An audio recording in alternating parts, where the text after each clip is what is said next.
Bonjour mes chers amis, aujourd'hui on commence avec vous l'apprentissage d'un nouveau thème. Ce thème s'appelle la ponctuation. Je vous montrerai seulement des règles générales. J'aimerais bien de vous raconter quels signes on met à la fin d'une phrase. Ça peut être le point qui est seul, ouais, ça c'est pour finir une phrase. Après ça peut être le point d'exclamation, le point d'interrogation et bien sûr 3 points. Si par exemple la phrase n'est pas finie ou si c'est un poète qui a écrit une poème, donc il a laissé une ligne avec ces 3 points pour que la personne qui lit par exemple sa poème, oui, il devine quel sens il y avait dans cette phrase. Exemple, ouais. Si on parle avec vous des signes qui existent à l'intérieur d'une phrase, bien sûr on parle de la virgule. Virgule, c'est une signe qui est très populaire dans la langue russe. On a plein de signes qui existent dans les phrases. Mais il y a des raisons pour mettre ces signes, bien sûr, ces virgules.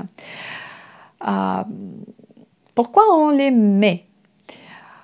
Exemple, si on a des parties du discours homogènes, on met une virgule pour séparer ces parties homogènes. Exemple pour vous, j'aime ma mère, mon père, ma grand-mère, ma sœur. Vous voyez, il y a des parties homogènes, c'est pourquoi on les sépare avec une virgule. Tac, l'autre, pour séparer deux phrases qui existent à l'intérieur d'une phrase. Il y a 2 exemples aussi pour vous. Regardez, ces 2 phrases peuvent être indépendantes l'une de l'autre, soit une phrase peut dépendre de l'autre phrase. Ok? Je vous explique. Exemple, mon père aime cuisiner et moi j'aime nettoyer la cuisine, par exemple, après lui. D'accord? Мой папа любит готовить, mon père aime cuisiner. Maintenant ici, il y a союз. Oui, bien sûr, vous connaissez déjà ce mot. Союз а. Я люблю чистить кухню. Et moi, j'aime nettoyer la cuisine. Donc, ce союз а, il nous montre qu'il y a 2 phrases ici qui sont indépendantes. On peut toujours définir si ces phrases sont dépendantes ou indépendantes par nos союзы. D'accord? Так, parce que je vous explique. Ces 2 phrases peuvent exister indépendamment. On peut dire mon père aime cuisiner, point. Moi, j'aime nettoyer la cuisine. Voilà, c'est tout. Mais maintenant, je vous montre un autre exemple. Si on dit mon père aime cuisiner, virgule, потому что я чищу кухню потом. Parce que je nettoie la cuisine après. Vous voyez la logique? Mon père aime cuisiner parce que je nettoie après lui. Mais par exemple, si je ne nettoyais pas, alors il n'aimerait pas cuisiner, n'est-ce pas?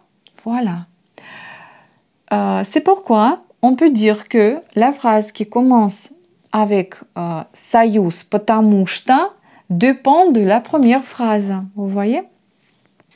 Parce que on peut dire мой папа любит готовить, mon père aime cuisiner, mais on ne peut pas commencer la phrase avec les mots потому что я чищу кухню, parce que je nettoie la cuisine.